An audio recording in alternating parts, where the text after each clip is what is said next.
জাতীয় আন্তর্জাতিকভাবে বাংলাদেশের বদনাম। আর আমি তো আছি, যখন থেকে আসছি তখন থেকেই গালি খাচ্ছি, তো খাচ্ছি, আমি তো পড়া করিনি। আমি জানি, আমার আত্মবিশ্বাস নিয়ে, সততা নিয়ে আমি কাজ করে দেশের মানুষের ভাগ্য পরিবর্তন করেছি। এদেশের কৃষক, এদেশের শ্রমিক, এদেশের প্রতিটি মেহনতি মানুষের ভাগ্য পরিবর্তন করেছি।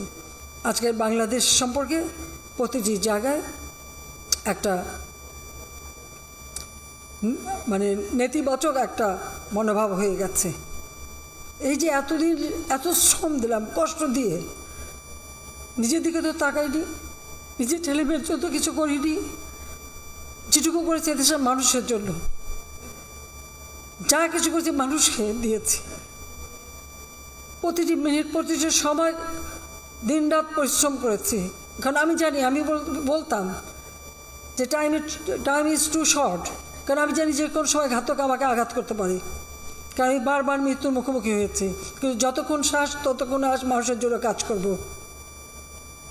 সেই যে 10 বছরের ছেলে আর 8 বছরের মেয়েকে মাতৃশ্রম বঞ্চিত করে এই দেশের মানুষের আনাচে কানাচে সব ঘুরেছি এবং প্রতিটি জায়গার উন্নতি করেছে। প্রত্যেকটা গ্রাম আজকে শহর হয়ে গেছে। একটা জিনিস গেলে আবার গড়ে তোলা যায়, কিন্তু একটা জীবন গেলে, প্রাণ গেলে তো আর ফিরে পাওয়া যায় না। আর যারা আপনজন হারিয়েছে, যে মা তার সন্তান হারিয়েছে, যে সন্তান যার বাবা হারিয়েছে, তাদের কষ্ট আর কেউ না বুঝুক, আমি তো বুঝি।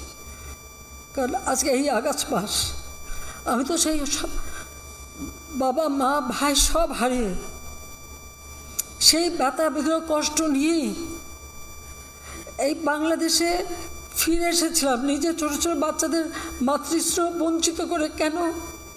বাংলাদেশের মানুষের জন্য, যে এই দেশের মানুষের সুন্দর জীবন পাবে, উন্নত জীবন পাবে, স্বাধীনতার সুফল পাবে, প্রত্যেকে পেট ভরে ভাত খাবে, প্রত্যেকে সুন্দর লেখাপড়া শিখবে, উন্নত জীবন পাবে, দারিদ্র্যের হাত থেকে মুক্তি পাবে, বাংলাদেশ উন্নত হবে, সমৃদ্ধশালী হবে, বিশ্ব দরবারে একটা মর্যাদার আসন পাবে। যে মর্যাদা আমরা 1971 সালে মুক্তিযুদ্ধে বিজয় অর্জনের পর পেয়েছিলাম, 1975 সালে 15ই আগস্টের পর যে আমরা হারিয়েছিলাম, আবার সেই মর্যাদা ফিরিয়ে নিয়ে আসবো। আপনারা দেখছেন দৈনিক কর্ণকণ্ঠ, সবার কথা বলে।